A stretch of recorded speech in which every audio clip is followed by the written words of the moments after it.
Bueno, sean bienvenidos todos los que nos están sintonizando por medio de esta grabación. Este es tu amigo hermano Ricky Frontán.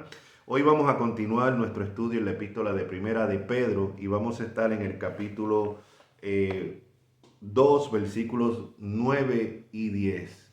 Capítulo 2, versículos 9 y 10. Y dice así la santa y bendita palabra del Dios. Mas vosotros sois linaje escogido, real sacerdocio, nación santa, pueblo adquirido por Dios, para que anunciéis las virtudes de aquel que os llamó a las tinieblas a su luz admirable. Vosotros, que en otro tiempo no erais pueblo, pero que ahora sois pueblo de Dios, que en otro tiempo no habían alcanzado misericordia, pero ahora habéis alcanzado misericordia. Y el título de hoy es El pueblo de Dios.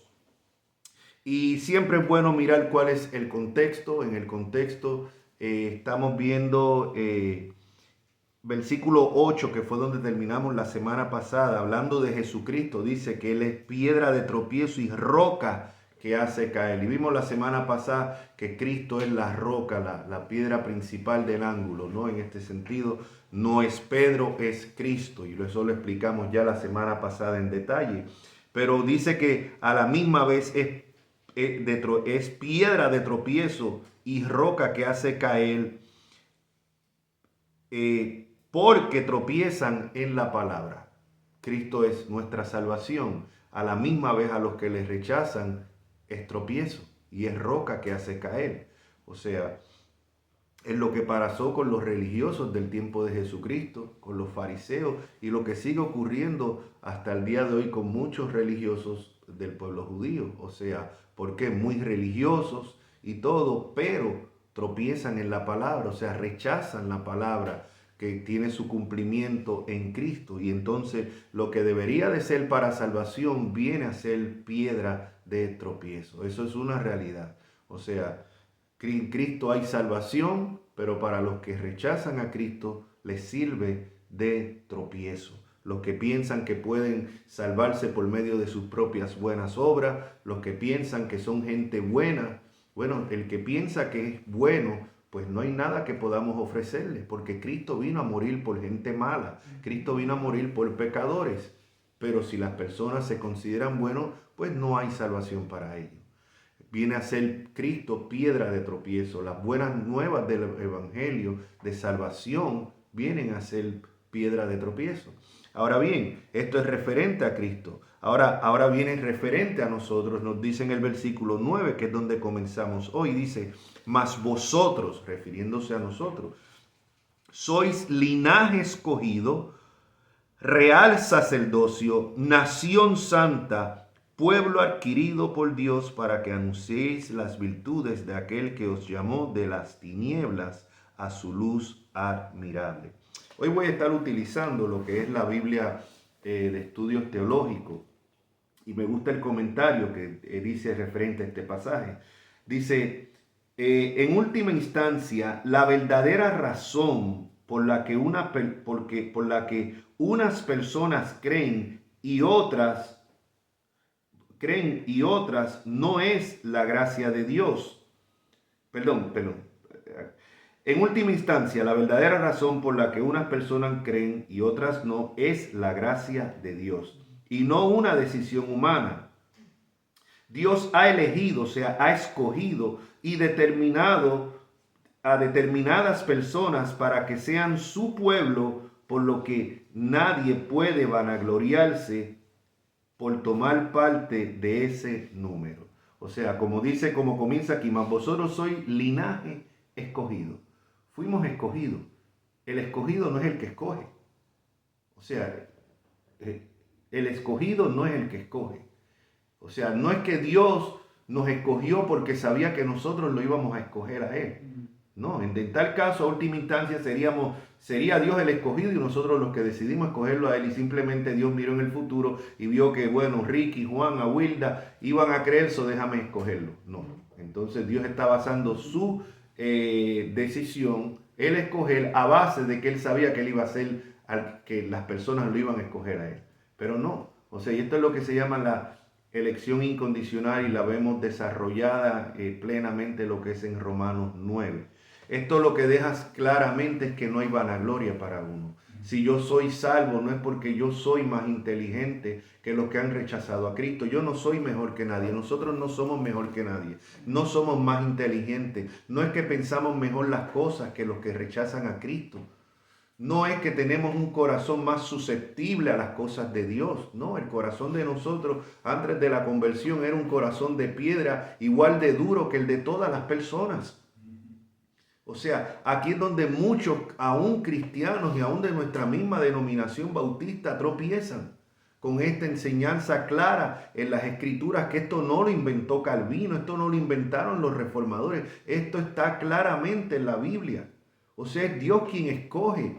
Fue Dios quien escogió a Abraham entre un montón de paganos. No fue porque Dios vio nada bueno en Abraham.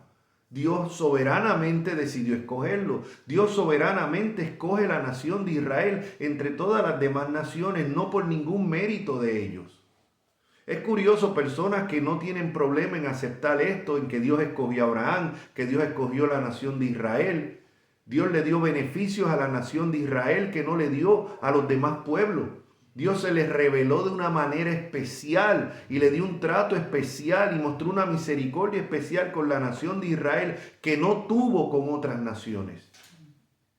Y personas que no tienen ningún problema en aceptar esto, sin embargo, tienen un problema en aceptar en que asimismo Dios nos ha escogido soberanamente para salvación. O sea, pueden aceptar uno que sí, Dios escogió a Israel, pero no, Dios no puede haber escogido personas particulares. O sea, primeramente, Israel fue escogido porque Dios escogió a Abraham, particularmente entre los demás paganos. Entonces, esta enseñanza que vemos aquí claramente en toda la Biblia no es para vanagloriarse. Es que ustedes se creen los escogidos, ustedes se creen mejor que nadie. No, al revés, al revés. Reconocemos que nada somos, que no había ningún mérito en nosotros para que Dios nos escogiera, que si no es porque Dios nos escoge a nosotros, nosotros en nuestro perverso corazón jamás hubiésemos escogido a Cristo. Pero esto tropieza con el orgullo aún de muchos cristianos. Porque dice, entonces tú me dices a mí que fue Dios quien me escogió y no yo a él. O sea, que yo soy como una marioneta. O sea, su orgullo se hiere. Quieren pensar que no, yo escogí. A última instancia, y sin entrar en profundizar más en el tema, pero a última instancia, si hay dos personas, fíjense, aquí hay un grupo de personas, escuchan al mismo predicador, escuchan las mismas palabras. ¿Qué es lo que hace la diferencia en que uno cree y el otro no cree? El mismo mensaje. Unos creen y otros rechazan. ¿Por qué? Aquí tenemos, si no es porque Dios soberanamente escogió para salvación esa persona y obró sobrenaturalmente en el corazón, entonces tenemos que pensar una de dos, dar varias excusas. Bueno, probablemente el que cree es más susceptible al evangelio y su corazón no es tan duro como el que rechaza. Eso no tiene base bíblica. Dice que todos estaban muertos en delitos y pecados y que todos teníamos un corazón de piedra antes de la conversión. Entonces tendríamos que decir, bueno, tal vez lo pensó mejor, es un poco más inteligente que el que rechazó. Bueno, humanamente pudiéramos decir eso, pero no hay tampoco base bíblicamente, porque la Biblia dice que no hay quien entienda, no hay quien busque a Dios. Nadie busca a Dios por naturaleza. Bueno, no es que yo decidí un día ir a la iglesia porque estabas sintiendo esa necesidad. Y esa necesidad, ¿quién la puso ahí? La cuestión es que en todo, mis hermanos, esta doctrina de la elección incondicional es una doctrina que trae solamente gloria a Dios y le quita la gloria al hombre. No hay nada en que gloriarnos. Somos salvos no por ningún mérito de nosotros, no porque pensamos las cosas mejor que los que las rechazan, simplemente porque Dios obró en nuestros corazones. Bueno, entonces, pues, ¿para qué predicar si ya Dios escogió quién se iba a salvar? Tenemos que predicar porque es un mandato. ¿Y por qué? Porque el Dios que determina el fin también determina los medios para llegar a ese fin. Y el fin para que los escogidos sean salvos es por medio de la predicación del Evangelio, por medio de la exposición a la palabra. ¿Por qué? Porque la fe viene por el oír y el oír por la palabra de Dios. Y como yo no sé quién es escogido o no, yo tengo que predicarle a todos. y el que va a hacer la obra es el Espíritu Santo. Tengo que predicar claramente el Evangelio, que todos han pecado, que todos están destituidos de la gloria de Dios, que la ira de Dios está sobre las personas que no están en Cristo, que están muertos en delitos y pecados, pero que la buena noticia es que Cristo murió por pecadores. Y si vienen a Él en arrepentimiento, reconociendo su condición, que no se pueden salvar por ninguna buena obra, son salvos. ¿Salvos de qué? De la ira del mismo Dios. De la ira de Dios que está sobre todos los impíos. Esas son las buenas nuevas de salvación. O sea, y el trabajo de nosotros es predicar la palabra, no es decidir quién es escogido o no. Por eso es que también está el pasaje que dice, muchos son llamados, mas pocos escogidos. Hay un llamado general que nosotros hacemos. Un llamado general a todas las personas. Ese llamado general las personas lo pueden rechazar y lo rechazan en su gran mayoría. Pero ¿quiénes van a responder? Los escogidos. Por eso dice poco escogido. Y por eso es que la Biblia constantemente en el Nuevo Testamento habla de los escogidos de Dios o de los llamados. Y uno dirá, bueno, pero ¿quiénes son los llamados? Esos llamados son los escogidos. No el llamar, la llamada que se hace general que puedan rechazar, sino los llamados que son internamente, que son los escogidos. Amén. Así que eso es lo que vemos. Comienza aquí el apóstol diciendo, mas vosotros sois linaje escogido. Ahora, después la próxima explicación que da explicando este versículo, y es de sumo interés, dice, Pedro ve a la iglesia como un nuevo Israel. Tengamos en mente que Pedro le está hablando aquí a una iglesia mayoritariamente gentil, no judía, a una iglesia mayoritariamente gentil. Y Pedro le está dando aquí, dice, Pedro ve a la iglesia como un nuevo Israel, ya que toma lo que se dice de Israel en Éxodo 19, versículos 5 y 6, donde se le llama a la nación de Israel linaje escogido, real sacerdocio, nación santa. Y Pedro eso se lo aplica a la iglesia. Pedro le aplica eso a la iglesia porque Pedro, igual que los discípulos, que los apóstoles, que los escritores del Nuevo Testamento, veían el cumplimiento de las antiguas promesas hecho al antiguo Israel, las ven cumplidas en la iglesia. Usted está hablando la doctrina de reemplazo. No, esto no es reemplazo, esto es continuidad. Esto es continuidad. Cuando usted lee, no tenemos aquí el tiempo, pero lo pueden buscar, Jeremías 31. La promesa del nuevo pacto. ¿Hecho con quién? Con la casa de Israel y de Judá. Cuando usted va a Hebreos capítulo 8, cita exactamente letra por letra lo que es el pacto prometido a Israel y a Judá aplicado a la iglesia del Nuevo Testamento. La Santa Cena que nosotros celebramos mensualmente. ¿Qué fue lo que dijo Jesús?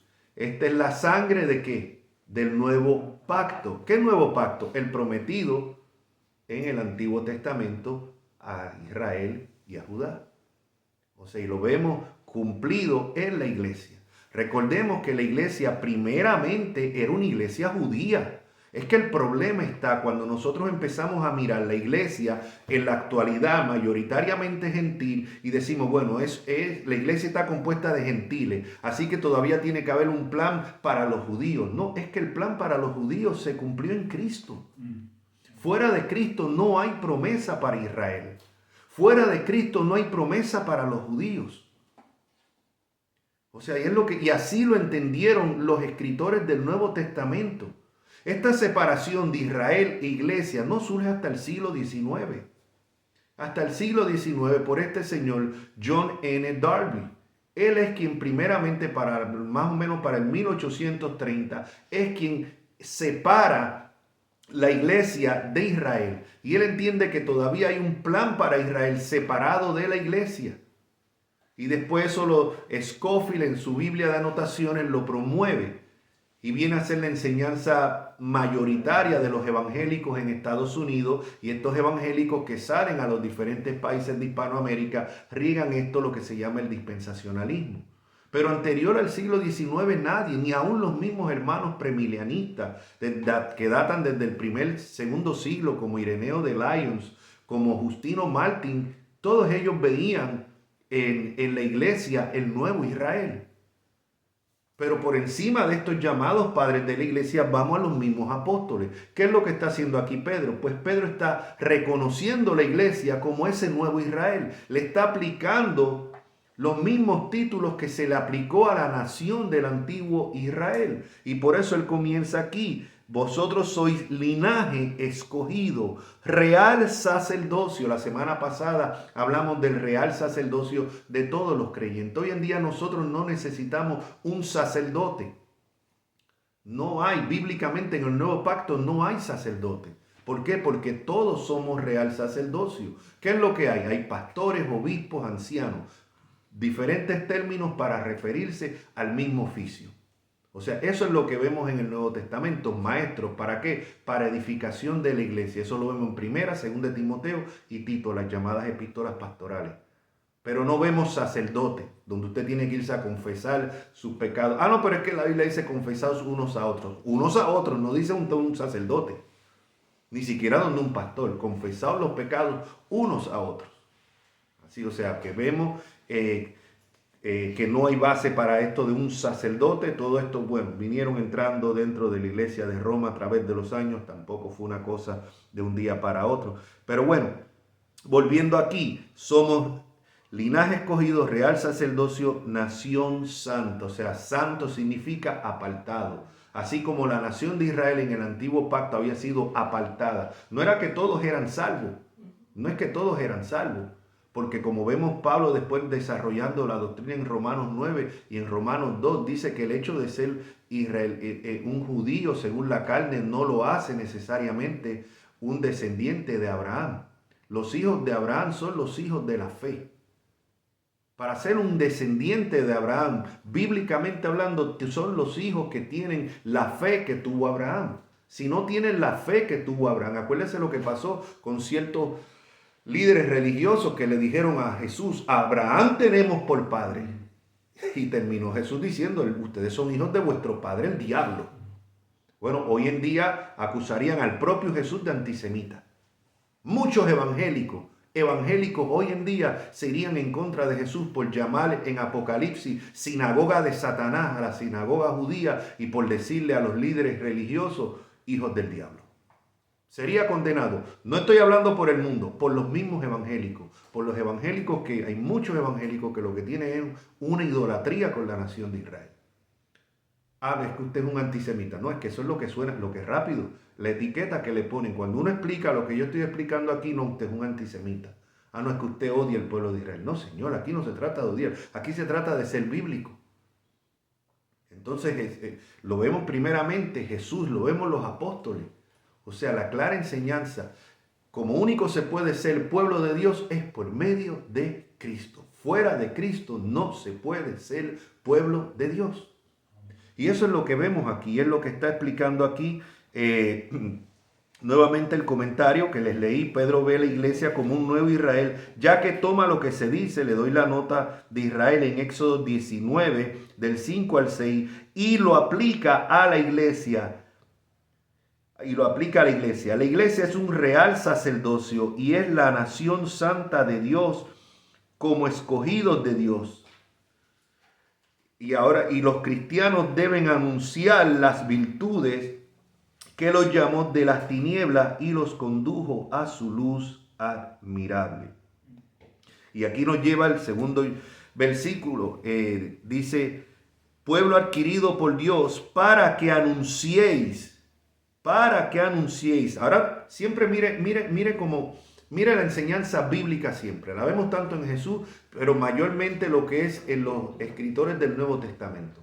Especialmente Pablo, que es quien más escribió en el Nuevo Testamento. Y es que siempre nos habla de cuál es nuestra posición en Cristo. ¿Cuál es nuestra posición en Cristo? Pues somos linaje escogido. Somos real sacerdocio, somos nación santa, somos pueblo adquirido por Dios. ¿Por qué? Por medio de la sangre de Jesucristo, no por nuestras buenas obras.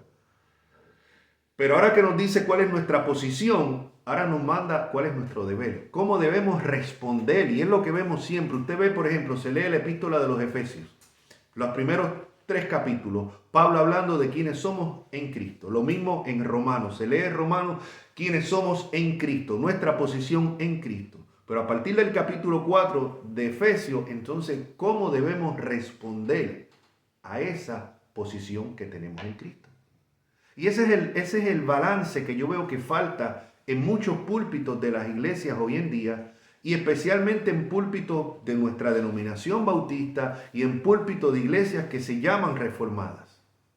Porque te hablan solamente de la gracia de Dios, de lo que somos en Cristo, y todo eso es perfecto y tenemos que estar claros en eso. Pero no te habla entonces cuál es nuestro deber, cómo debemos responder a esa posición. Y por eso vemos que en gran parte de estas iglesias nunca se habla de la santidad, no se habla del arrepentimiento, no se habla del infierno.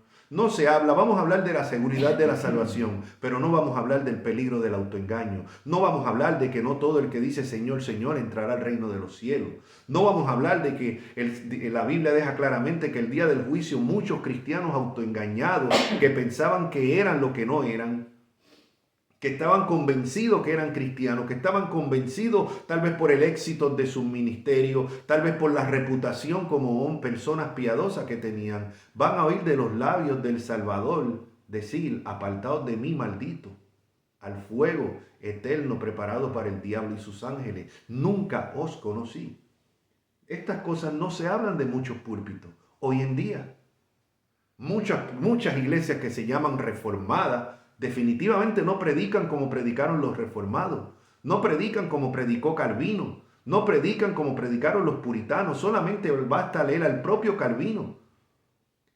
Estoy seguro que si muchos leen a Calvino hoy en día, dirán: este es un legalista. Muchos de los mismos que se llaman reformados, por la insistencia que tenía Calvino en cuanto a la vida de santidad y las advertencias que traía constantemente del peligro del autoengaño. Lo mismo pudiéramos decir de otros puritanos como Jonathan Edwards, como George Whitefield, como John Owens, como Richard Baxter. Muchos de los que se proclaman hoy en día bautistas y reformados, más lejos no pudieran estar de la prédica de estos hombres. Estos hombres de Dios tenían un balance, nuestra posición en Cristo y cómo tenemos que responder a esa posición. Pero esto no fue algo que ellos inventaron. No, esto es algo que ellos simplemente siguieron el ejemplo de los escritores del Nuevo Testamento, de los apóstoles. Y eso es lo que vemos nosotros aquí. Eso nos deja saber quiénes somos en Cristo primeramente, pero después cómo debemos responder a esa posición que tenemos en Cristo. Porque la posición trae responsabilidad. Y esto es lo que sigue. Después que nos dice quiénes somos en Cristo, entonces nos dice el propósito. Ahora, ¿cómo debemos responder? ¿Para qué? Para que anunciéis las virtudes de aquel que os llamó de las tinieblas a su luz admirable. Ese era el propósito de Israel como nación. Israel como nación falló. Israel como nación terminó haciendo lo mismo que las naciones paganas, adorando dioses falsos, inclusive sacrificando, pasando por el fuego sus propios hijos. Falló completamente. Lamentablemente, en gran parte de lo que se llama hoy iglesia, y digo que se llama o se identifican como iglesia, porque por sus hechos dejan ver claramente que no lo son, que no son verdadera iglesia de Cristo. Como en el antiguo Israel, no todo el mundo era un verdadero israelita perteneciente al Israel de Dios, aunque lo fueran étnicamente. Hoy en día todo el mundo que se congrega en una iglesia cristiana, evangélica, no es verdaderamente parte de la iglesia. Puede ser parte de lo que es esa congregación local. Puede tener membresía, pero puede ser que no tenga la membresía de la verdadera iglesia de Cristo espiritual, del cuerpo de Cristo. Puede ser parte de la iglesia local y no parte del cuerpo de Cristo. Una cosa no automáticamente nos lleva a la otra. O sea, Jesucristo dijo: por su fruto se conoce el árbol. Por su fruto se conoce el árbol.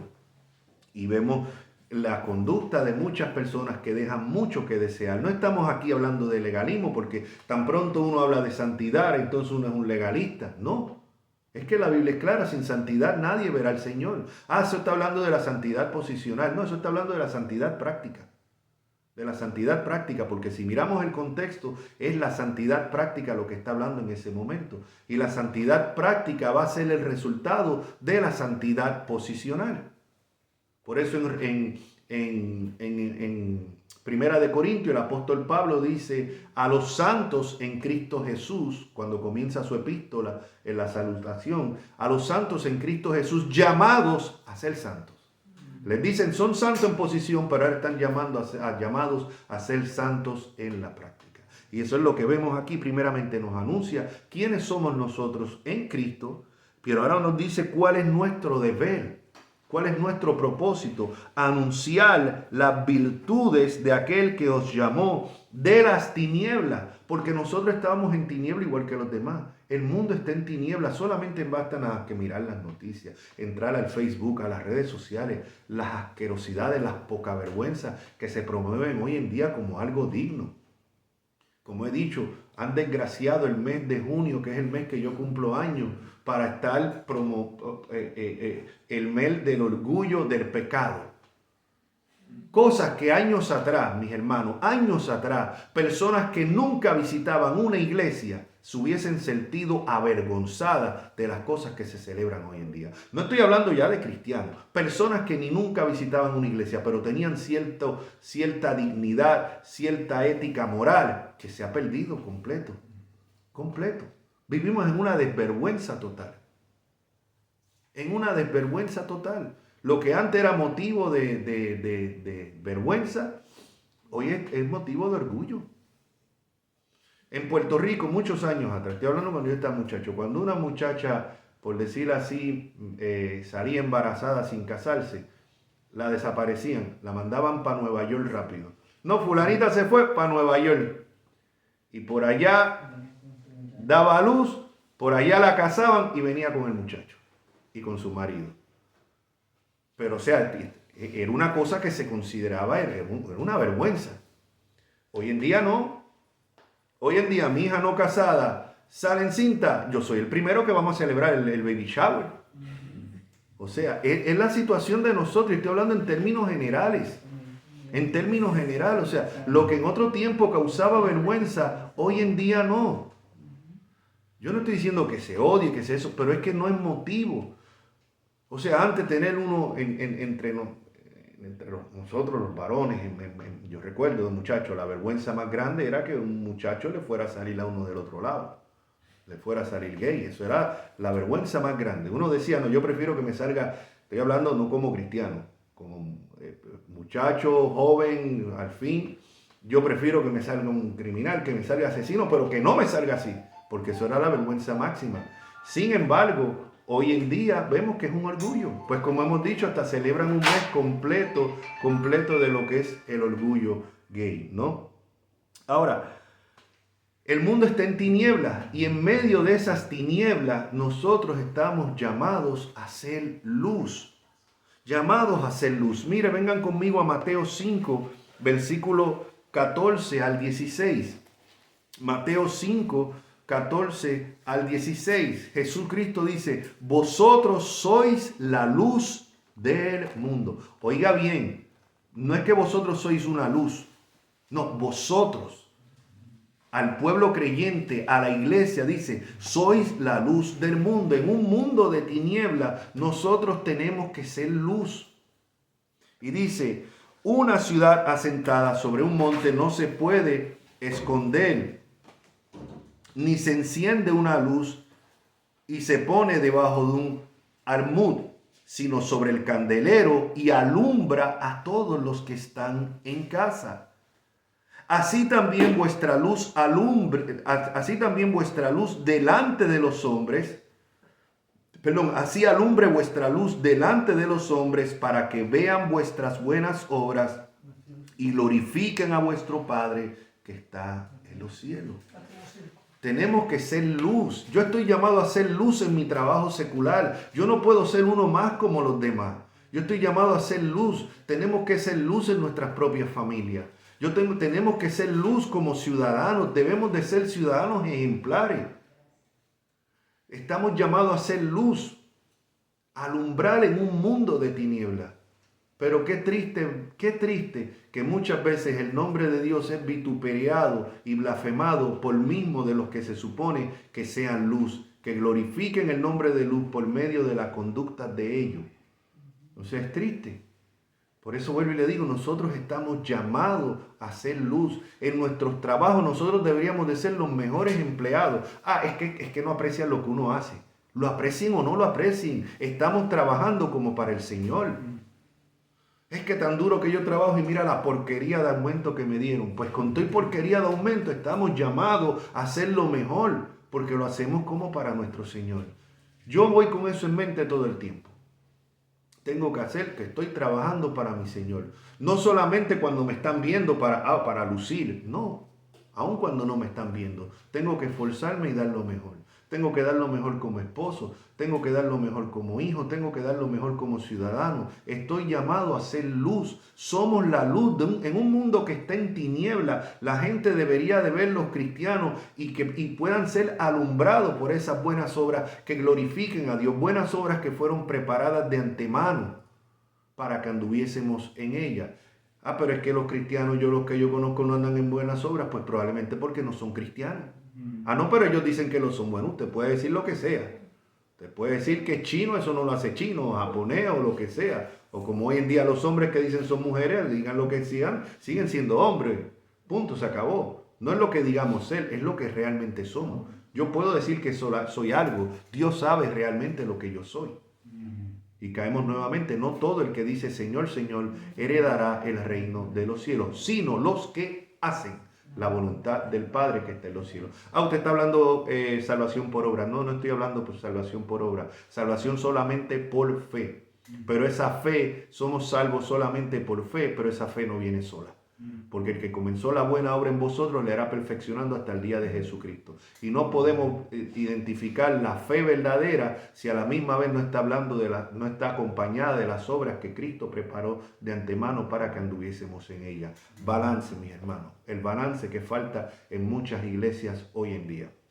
Y no estoy hablando de otras denominaciones, no estoy hablando de hermanos pentecostales, no estoy hablando de otros hermanos metodistas, no estoy hablando comenzando por nuestra propia denominación bautista, por los propios hermanos que nos identificamos como reformados o doctrinas de la gracia, como le quieran llamar. O sea, no hay este balance, no lo hay, mis hermanos, tristemente no lo hay. Y por eso muchas veces se nos acusa falsamente y algunos dan motivos para ello. Esos son los salvos siempre salvos, que creen que porque eres salvo puedes... Es que da la impresión, en muchos púlpitos, esa es la impresión que se da. No digo que sea lo que crean, pero por lo menos la impresión que dan. O sea, porque es que nunca condenan el pecado, nunca hablan del arrepentimiento, nunca hablan de la santidad, nunca hablan de la puerta estrecha, del camino angosto, nunca hablan de estas cosas. Solamente gracia, gracia, gracia, y sí, la salvación es por gracia.